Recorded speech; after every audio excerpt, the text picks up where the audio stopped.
আসসালামু আলাইকুম। আমি মোহাম্মদ তৌসিফ আকরাম। আমার আইডি 241150041। আমি অ্যাসাইনমেন্টের ৬ নম্বর প্রবলেমটা চুজ করেছি।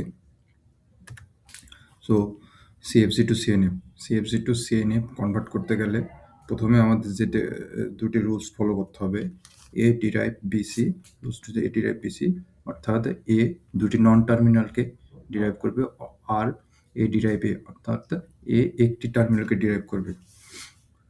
এখন এখানে একটা problem, say S derive ASA or AB, A derive B or S or A, B derive B.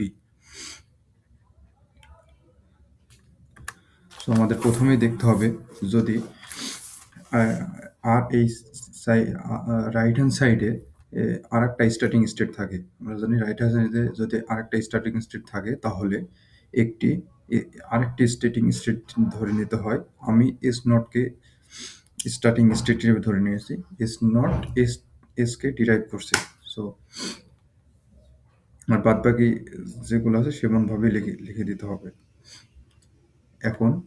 এখন দেখতে হবে এখানে কোনো নাল প্রোডাকশন অথবা ইউনিট প্রোডাকশন আছে কিনা। যদি নাল প্রোডাকশন থাকে তাহলে না ইপসালনকে রিমুভ করতে হয়, আর যদি ইউনিট প্রোডাকশন থাকে ইউনিট প্রোডাকশন রিমুভ করতে হবে। এখানে দেখছি কোনো নাল প্রোডাকশন নেই, কিন্তু ইউনিট প্রোডাকশন আছে। এখানে ইউনিট প্রোডাকশন হলো A derive B or A derive S or S not derive S.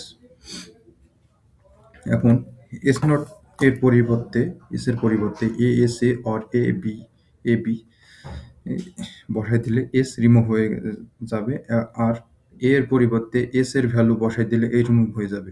এমনভাবে বি কেও রিমুভ করা যায়। আফটার রিমুভ করার পর আমরা গ্রামারটা পাই S derive A S A or A B, A derive A or B or A S A or A B, B derive B, S not derive A S A or A derive B. এখন দেখতে হবে দুটা rules follow করে কিনা। আমরা এখানে দেখছি দুটা রুলস এখানে ফলো করছে না, তাই এখানে এস তিনটি নন টার্মিনালকে ডিরাইভ করছে আর এ বি কে ডিরাইভ করছে।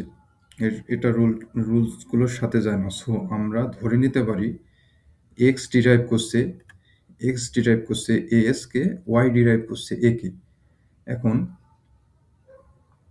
এক্স আর ওয়াই এর জায়গায় এ এস আর এ কে রিপ্লেস, এক্স আর ওয়াই কে এ এস আর এ এর জায়গায় রিপ্লেস করে দিলে সিএফজি টু সিএনএফ কনভার্ট হয়ে যাবে। That's it. Thank you.